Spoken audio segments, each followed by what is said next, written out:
Chapter 8 Sand, Part 1.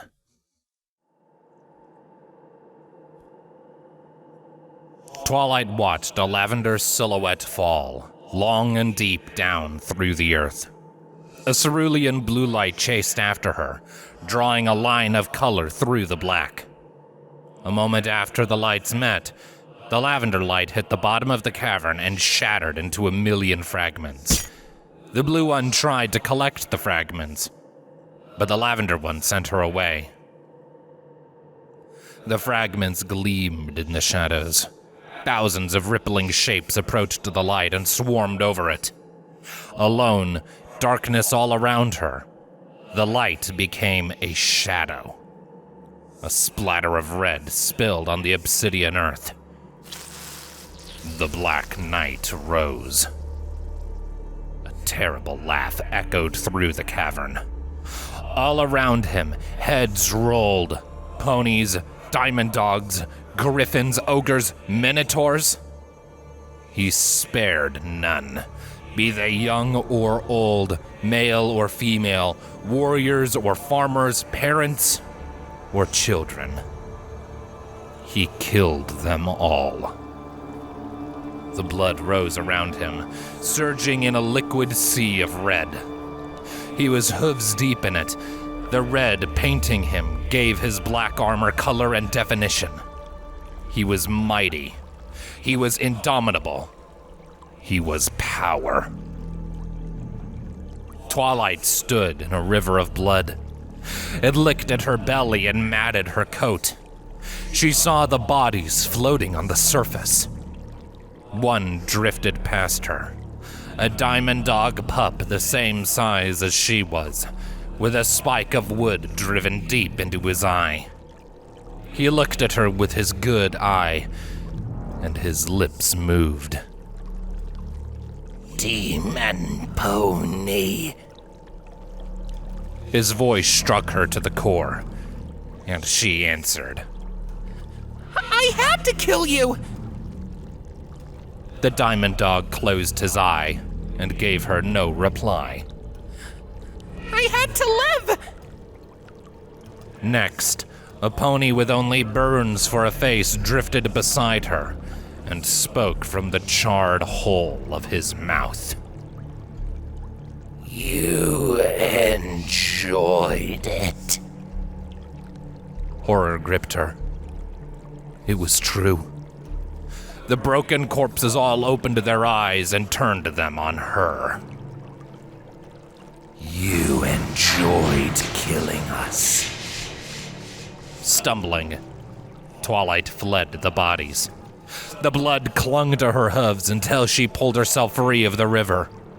Crimson dripping from her fur gave definition to the obsidian plain beneath her. Ahead, on the bank of the river, she saw him. The Black Knight. He made her do this. He killed Star Swirl. He set her down this path. She would make him pay. She lunged forward, thrusting Solstice into his chest. His breastplate yielded to her blade, flashing with violet as her sword pierced into him. Cracks spread across the Black Knight. Reflective shards fell away from where her sword had pierced the mirror in front of her. From each of them, a black demonic helm looked back at her. She stared at the fragments in shock. A whisper rose from the shadows. "Have you learned?" Before Twilight, a door appeared in the place of the shattered mirror. Beyond, she saw a path. She knew what lay down it. Shadows, death, and the graves of her enemies. It was a path made for her, straight and long, with the Black Knight's head impaled on the tip of Solstice's blood-stained blade beside it. If she walked down it, she would have her revenge and her answers as surely as the sun rose at dawn. "Do you see your destiny?" She raised a hoof, about to step through the doorway, but before she could, a pink light appeared in the darkness next to her, and the voice in the shadows cried out in response. "No!" She glanced at the light, hesitating for a moment, and 4 others appeared beside it. Orange, blue, white, and yellow. When she saw them all beside her, with her, she realized, whatever she was, with them at her side, she could make her own fate. Another road appeared to her. It was not framed neatly by a doorway. It was not made for her. It wound and it twisted into tortured knots. It frayed at the edges, splitting into countless possibilities. On this path, it would not be easy, and every step would be a battle. But she knew that she would not have to walk it alone. She turned away from the doorway and set her hoof on the winding path. As the cavern crumbled around her, the voice in the darkness screamed in fury. "Fool! You are alone!"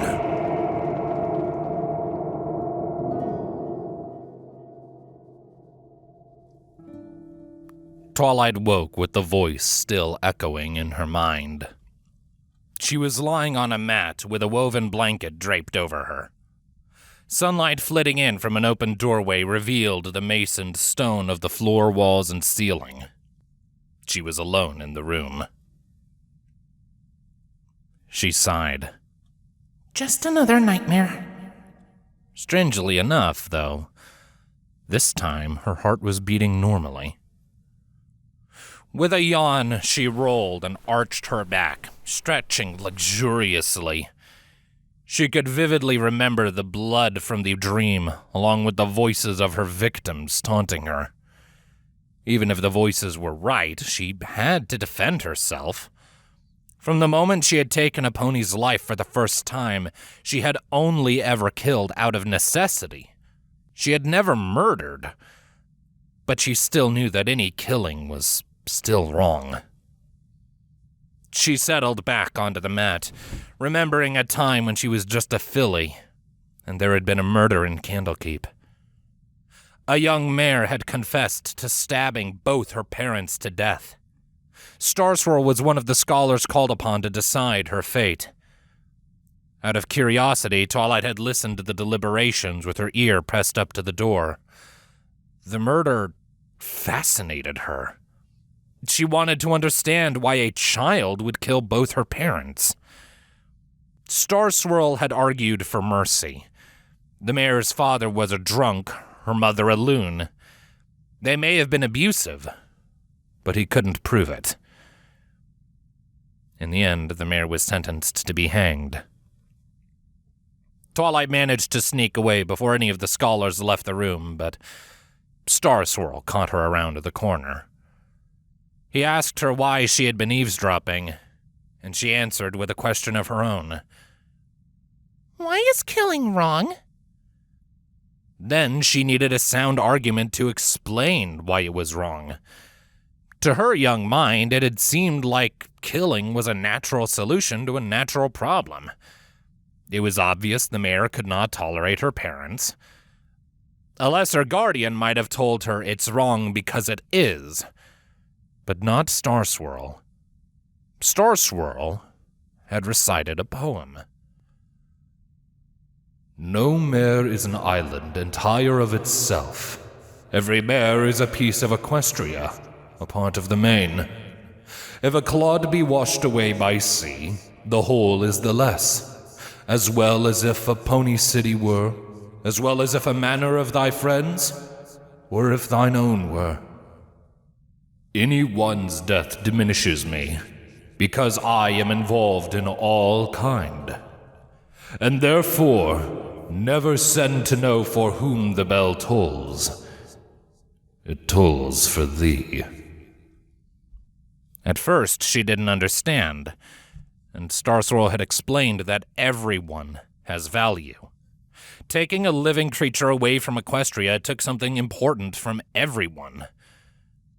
But he had also told her, sometimes killing is necessary. Sometimes the guilty have to be punished. Sometimes some creatures have to be killed to save the lives of others. But that never makes it right. The moment in the caves came back to her, bringing her mind back to the present. She was alone with only shadows around her, and she had one way out. She had slaughtered the diamond dogs while the voice from her nightmares whispered in her mind. She was untouchable, unstoppable. She had been alone, outnumbered, bleeding, and probably concussed. And they could only hurt her when she cut herself on their dead claws. Did I lose control? She wondered. She went over the memories with detached clarity. Every moment, every kill, even the ones she had executed while they were sleeping helplessly on the floor. She knew she should feel vile, but she didn't. Instead, she felt powerful, and that scared her. She feared the monster she had seen reflected in the Diamond Dog's eyes. Now that she had killed, she knew something she never would have found out in Candlekeep. She wasn't like other ponies. What am I? She heard the clip-clop of hooves outside the door. An instant later, the events of the caves came back to her. She remembered an unknown entity standing over her, eyes glowing. She took a split second to frantically glance around the room, but Solstice was nowhere to be found. She had no other weapons, and exhaustion had robbed her of all the prepared spells she had left after the events in the mines. She was helpless. When a shadow fell over her, she quickly closed her eyes, pretending to still be asleep. The hooves drew closer, and her heart raced. Whoever my captors are, if they wanted to kill me, I would be dead, she told herself as she tried to control her breathing. Paranoia gripped her. In her mind's eye, an ebon dagger floated above her, waiting to plunge down and extinguish her life. I'm not helpless, she realized. She had one trick left, one of the simplest spells in the world. With a shout, she jumped to her feet and lashed out with telekinesis. But her magic caught nothing. There was no one there. A curtain draped beside the doorway fluttered in the breeze, and she sighed in relief. She was safe. Something hit into her side, wrapping around her neck. She dropped her chin instinctively to protect her throat, and a furry limb wedged its way into her mouth. She tried to scream as she fell to the ground, but it came out as a muffled grunt. Something strong pinned her to the floor. She reached out with her magic to grab some part of her attacker. She had to break them before they broke her. Pinky giggled in her ear. Twilight, that tickles! Twilight spat out the limb in her mouth and released her magic. Pinkie Pie? Her pink attacker loosened her grip and Twilight slipped free. Pinky giggled again and said, That was fun, Twilight. I didn't know you liked to wrestle. Twilight sat up and turned to glare at Pinky. Don't do that! I could have... Pinky nodded emphatically. You could have really hurt some pony, she interrupted. If I hadn't been quick, you could have smashed me against the wall like a ragdoll. I thought you were... Pinky gripped her shoulders, shaking her. Like a ragdoll! Twilight pushed Pinky's foreheads and shook her head. My telekinesis isn't that strong. Pinky tilted her head quizzically. It's not? Because it's not. I was stronger then. Twilight cut Pinky off, practically shouting. She didn't want to think about the time she had spent alone down in the mines any more than she had to. Pinky raised a brow at her, pausing for a moment. Okie dokie, Twilight. She smiled. Anyways, you've got to Ife. Ife? Twilight asked. Pinky shook her head in exasperation. No, Twilight, it's Ife. That's what I said. Twilight mumbled. Pinky continued, talking over her. Always identify friend or foe. Ife. I made up a song to remember it. It goes... Twilight shoved a hoof into Pinky's mouth. No singing. We don't even know where we are. She let her hoof drop. Pinky blinked at her. Sure we do, Twilight. The buffalo took us to their village. It's in an old bridge. I've never seen a bridge this big. She gestured at Twilight. They even gave you a good scrubbing. Twilight glanced down at her forehooves. She hadn't noticed that the dried blood had been cleaned from her coat. All right. Is every pony okay?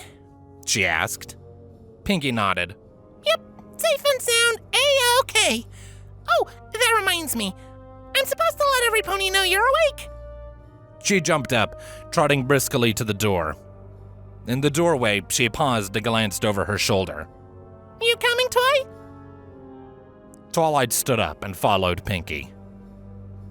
When she stepped out the door, the light forced her to close her eyes.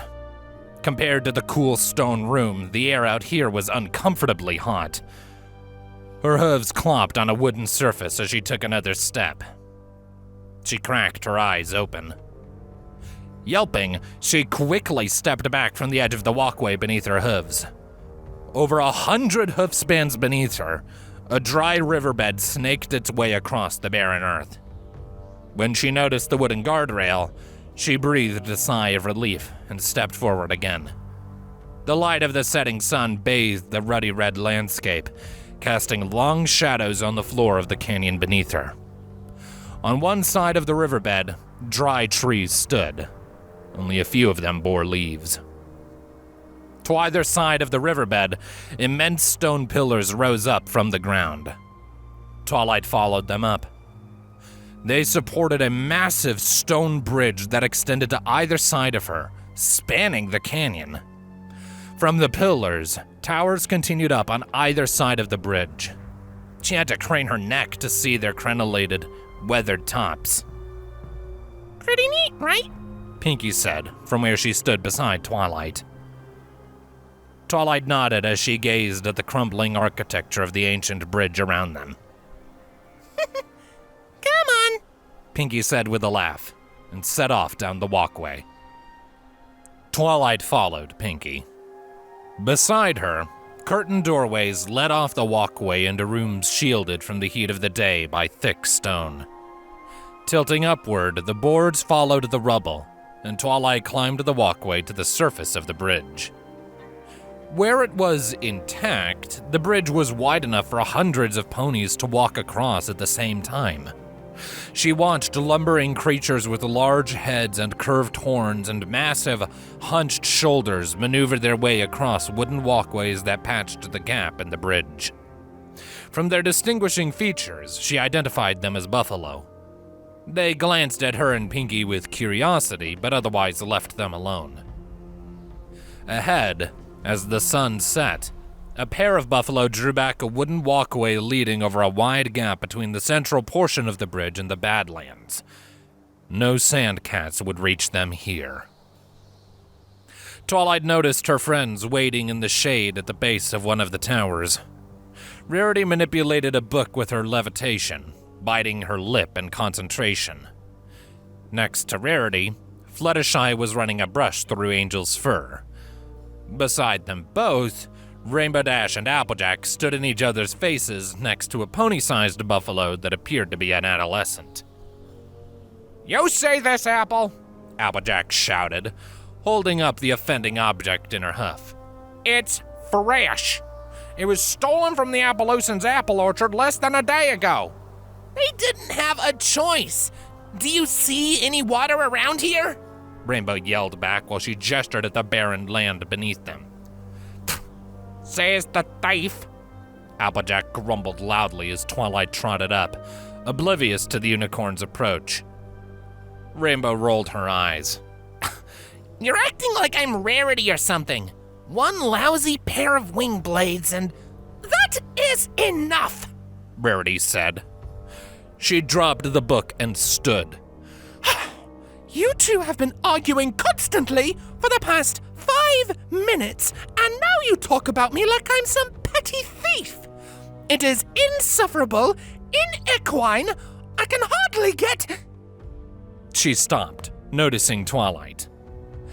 Oh, hello, Twilight.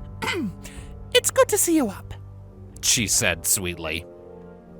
The rest of the group turned to look at her, mumbling greetings. Twilight turned to Applejack and Rainbow. Questions. First, where is my sword? Second, how long was I out? Third, how long have you all been up? And fourth, why did the buffaloes help us? And finally, why are you two so mad at each other? Applejack thinks that... Rainbow began, but Twilight cut her off by stamping her hoof. In order. I have it, Rarity said. She levitated Solstice out of her bag of holding and over to Twilight. And here's your cloak and your pack. Twilight donned her gear while Applejack answered her next questions. We're out for about 10 hours, give or take. We've all been up for only an hour or two ourselves. Figured you needed your sleep. The buffalo helped us because they were nearby when we escaped the collapsing tunnel, and they noticed we'd confronted the Dark One, who they didn't care much for neither, so... And Rainbow and I were debating the finer points of law and order. She seems to think it's right for any pony to just take what they want. I'm right here, you know, the buffalo grumbled. And who are you, if you don't mind my asking? Twilight asked, turning her attention to the buffalo. I'm Strongheart. I was with the group that found you in the sands on the canyon floor, and I was the one who picked that apple. Strongheart told her confidently. Twilight inclined her head respectfully. Thank you for helping us. She turned next to Rarity. Why did you take my sword? Well, you were a bit on edge in the mines. After Rainbow woke up and... Rarity began. Hey, I wasn't gonna hurt anybody. I just wanted them to tell me where the others were. Rainbow interrupted. Regardless, given your mental state, we were afraid an accident might happen, Rarity said. Twilight looked at the ground. My mental state. First, her own subconscious seemed to be telling her that she was crazy in her dreams, and now her friends. She couldn't deny it. She had almost hurt Pinky. When she remembered her behavior in the final moments down in the tomb, something incredibly important occurred to her. She focused on Rarity. The notes! Do you have them? Rarity nodded, holding up a book bound by sewing the pages together. Rarity nodded, holding up a book bound by sewing the pages into a cloth cover. Right here. They were an absolute mess, so I ordered them by date and bound them. I skimmed a bit of it, and the cleric you were after was indeed connected to the trade crisis. Clearly, the iron mine was the right place to look. Twilight spent a moment in stunned silence while she read the letters Rarity had inscribed on the cover's fabric. Journal of Hay Brittle. She threw her hooves around Rarity's neck, shouting, Thank you! Thank you! Thank you! Rarity smiled and gently patted her on the back. It was nothing, dear. I could tell how much this meant to you. And it means a great deal to me, too. Well, she's up, so shall we? Strongheart said. Twilight released Rarity, feeling a little self-conscious after that outburst of affection. Shall we what? she asked. Go see the Buffalo Chieftain, of course. Pinky piped up from beside her. Since you're the group leader, we figured we'd wait for you. Rarity said. Twilight blinked. I'm not the leader. Pinky peered at her. You're not? Is there an evil overlord in your head telling us what to do? Ignoring Pinky, Twilight glanced at her group. It's a mutual thing, right?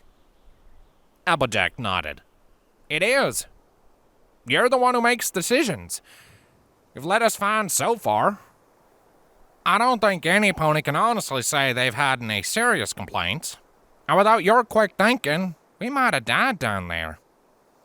You've been doing simply fantastic, Twilight. You've kept your head above water even after you've been through so much. Rarity added. Though, in retrospect, the decision to try and cross that bridge was a little bit... All right, I get it. Twilight interrupted. Let's go and see this chieftain. She nodded to Strongheart. But if you don't mind, I'd like something to eat and drink first. Of course, Strongheart said.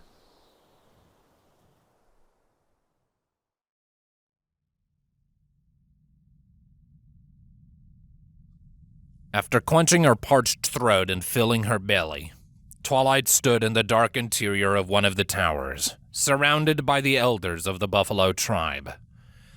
Despite their large shapes looming around her, Twilight felt comfortable with them. From everything she had seen so far, the Buffalo were gentle giants with no intention of hurting anyone. She had her friends with her, even Spike. When Spike had first appeared in the village while she was eating, the Buffalo had regarded him with a surprising amount of respect. They'd even fed him some turquoise. Apparently, the Buffalo held celestial creatures in high regard. "It is good to see you awakened well, little Shadow. When Wildhorn found you, he was concerned that your body had been pushed too far," said one of the Buffalo, Chief Thunderhooves, his deep voice rumbling in the enclosed space. "Little Shadow." It is the last thing Twilight remembered before her world went dark.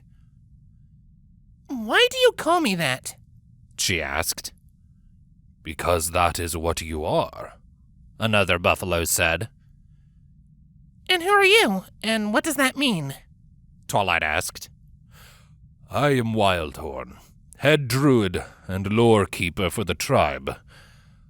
I cannot claim to fully understand you, little Shadow, but I know that you are a coin resting on its edge. Whichever way you fall, the death of Shadow follows in your wake," he said. Inwardly, Twilight seethed. Here was another fortune-teller pretending to have wisdom and answers, but in the end he would tell her nothing of value. Of course the shadow of death followed in her wake. Someone was trying to kill her. How could he know anything about me? She took a breath and suppressed her anger. He probably means well. When she said nothing, the chieftain started to speak again, gesturing at her friends beside her. "You ponies have rid us of the one who disturbed the dead and called up the sands. We felt his presence leave, and we suspect he is dead. You seek balance, and perhaps you can help us. Twilight raised her hoof, and the chieftain paused. Sorry, one more thing. She turned to Wildhorn. Why did you put us to sleep? "I did not force sleep upon any of you. I am no unicorn spellcaster. I merely gave your minds peace. You were all beyond the point of exhaustion, some more than others. And the moment you felt calm, you slept," Wildhorn explained. Twilight heard Fluttershy murmur something quietly. Fluttershy? She asked. Oh, Sorry. I just thought that druids could only calm animals, Fluttershy said. Druids have a duty to care for and nurture all of Gaia's children, little wind talker. Even those of us blessed with speech. Fluttershy shook her head. I may be a Pegasus, but I'm not a wind talker. I can barely push a cloud. Rainbow is, though. Thunderhoof snorted impatiently, and Fluttershy cringed. Wildhorn chuckled softly. You have only tried to speak to the wind with wings, little one. You have the power to do far more than that. He nodded towards Thunderhooves. But we will speak more later.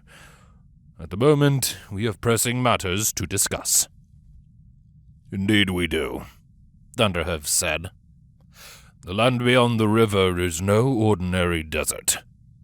Even in the driest places in Equestria, some life thrives. But deep in the rock and dunes of the Badlands, there is no life. Only demons and elemental beasts. It is a scar on Gaia from the War of the Gods. This bridge was once a part of a highway to a grand pony city. The gods fought over that city, and they wreaked terrible havoc upon nature. In the end, the only mortals that survived were the ones that fled. Twilight shifted while Thunderhooves told his story, but she stayed respectfully quiet. If this is important, he could get to the point. While the Sands buried the city, to contain the sands as much as they could, our ancestors came to this canyon and called upon the river to flow again. Since the War of the Gods, we have been here, trying to find a way to heal this scar. Then 4 years ago, the Appalachians dammed the river. He paused, sighing deeply, then said, When I heard of the dam, I made a grave mistake. In anger, I gathered my warriors and we attacked the Appalachians. We tried not to cause more harm than we needed to, but in war, mistakes happen. The innocent suffer more than the warriors. The ponies protected their dam and called upon allies to drive us back. It was a dark day when their soldiers found one of our villages near the base of this canyon and slaughtered our people in retaliation. We fled here to the bridge beyond their reach. After 6 months, once the ponies' reservoir was full, they allowed the river to flow again. And I felt that a great wrong had come to pass because of my foolishness. But the next year, the river barely flowed. The year after that, it was a tiny stream.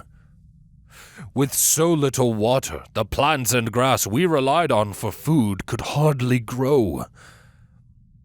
Most of my tribe left, seeking a new place to settle, while mostly druids remained to keep fighting back the sand with what little water they could call from the earth and air. 6 months ago, the river stopped flowing entirely. Which brings us to the problem in question. The settlers have dammed the river completely, and within a few decades the sands will fill this canyon and then spill into the world beyond. Who knows how far they will spread? You understand the importance of the river, yes? I do, Twilight answered. Then you understand that the dam must be destroyed. He held up a hoof when Twilight opened her mouth. Before you protest, I know that the Appalachians need that water. Whether it means the end of Appaloosa or not, you must understand that this river is more important than one small town. You have their trust. Will you destroy the dam for the good of us all? Twilight looked down. She shuffled on her hooves, considering the request. Twilight, you can't actually be... Applejack began, but Twilight cut her off. I cannot, in good conscience, betray the faith that the ponies of Appaloosa have placed in us. I'm sorry. Thunderhooves nodded solemnly.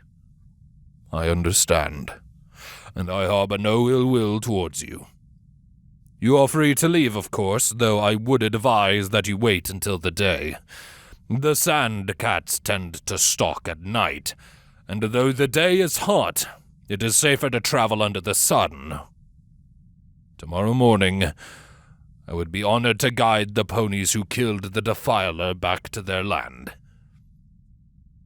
Twilight dipped her head in a respectful bow. Thank you for your hospitality. We will leave in the morning, then. She stood, turned, and strode out of the Elder's chamber.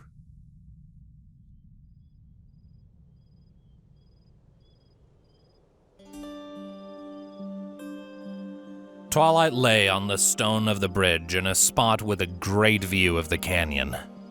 The light of her horn illuminated the pages of the journal spread on the stone before her. After spending the better part of the day sleeping, she was wide awake, even as the hours crept well past midnight. Her friends hadn't said much about her decision, and she had a feeling she could interpret that as agreement. Spike slept next to her. Unlike her, the Fey Dragon had been sleeping normally. While they had been creeping and crawling through tunnels, he had spent his time napping and attempting to amuse himself in the Celestial Library. To her understanding, he spent a great deal of time cataloging books. She smiled softly as she watched him quietly snooze, curled into a small, warm ball against her side. She glanced up at a ledge above her, where Fluttershy and Wildhorn stood, talking quietly. The two druids had been discussing their magic since the end of the meeting. Occasionally, Twilight had seen their eyes glow. At the moment, Wildhorn was gesturing at the night sky. Twilight followed the gesture, and in the distance she could see a tower of clouds blotting out the stars. Based on its position, she figured that it was above the Everfree forest. When she looked back to the two druids, both their eyes were glowing. Twilight shrugged and turned back to her book. She didn't understand druidic magic. Few did. Druids were extremely insular and tended to keep to themselves. She knew only that their power was similar to the magic clerics wielded. During the meeting, Twilight had recognized the name Gaia. Some believed that she was the god of life, but she had no avatar to give herself form. Others believed that Gaia's avatar was the material plane they walked on. Avatar or not, though, the power that druids could wield was undeniable, and it had to come from somewhere. She hoped Fluttershy was learning something. As far as Twilight could tell, without any druids in Cloudsdale, Fluttershy had taught herself and had little understanding of her own abilities. She probably needed training. Twilight turned back to the pages of the journal. The cleric's notes confirmed what Thunderhooves had said about the Sandcats. The cleric, who identified himself in his notes as Hey Brittle, the pony that Tarn Inkstroke had mentioned, was the cause. She reread a particularly informative section. Finally, I have pieced together a portion of the power that caused the city of Ponix to be destroyed. Once I complete my ritual, the sands will rise again. The journal entry broke into a detailed list of ritual components: several mummified ponies, a substantial quantity of sand, and a long, complicated spell that included a few other material components and a great deal of incomprehensible prayer. A portion of the prayer appeared to be to Discord. Dabbling in the power of multiple gods was not uncommon for clerics. She flipped the page to the next day's entry. It has been done, and all is proceeding to schedule. The smaller sand beasts will slowly wear down their defenses. I need more souls to fuel my rebirth, and when Appaloosa is destroyed, I will have them. I'm so very close now. Years of work. And now, only 212 days. From the journal, Twilight found that Hey Brittle was obsessed with what happened after death. He claimed to have glimpsed the horror of the abyss sometime early in his life, and had since been trying to find a way to live forever. Apparently, eternal life as an undead lich was good enough for him. Unfortunately, it gave her no insight into how to stop the Sandcats. The plans for the destruction of Appaloosa bothered her, and she hoped that without Hey Brittle, they would never reach completion. She reread the date on the entry. There was something important about that day. She could feel it, but she couldn't place it. Shrugging, she flipped to a slightly earlier page and read another interesting passage. Years ago, when I went to Azrael's cultists in an attempt to research my plans, they told me I couldn't do it. That only arcane power would allow a pony to be accepted as an eternal servant of the shadow. They laughed at me in their deranged manner. Even if I were a unicorn, Azrael is dead, and though the cultists whispered hopes for his resurrection, he will be unavailable for the foreseeable future. Without him, there can be no new liches. I figured it out, though, of course. The crazy, full-sacrificing bastards said it couldn't be done, but through the nightmare, I have the solution. I just need to perform a few more experiments. My arrangement with the Iron Circle is fortunate. I found a tomb where I can do their work and my own research. They send me what I need through the mirror portal. I can't pass through it, nothing living can. I'm no wizard, but from what I understand, it is much easier to teleport material than living souls. For the most part, they fulfilled my requests, though they denied my request for bodies. Is it really asking so much that they dig up a few graves? Regardless, when my mummies finish collecting the bones of the dead diamond dogs, I'll have enough remains to continue my work. Also, with the diamond dog's bones, I will be able to complete the task that has been assigned to me. It may be months before the substance is spread, but once it is, this mine will be worthless. Rarity was right. The Iron Circle was connected to the degradation of quality iron produced by the Appaloosan mine. She recognized Azrael as another name for the Shadow, typically only used by his servants. Oddly, the nightmare he referenced was no god she recognized. On other pages, she found references to other Iron Circle agents working with bandits on the coast road. In those entries, the journal firmly connected the Iron Circle to the trade crisis.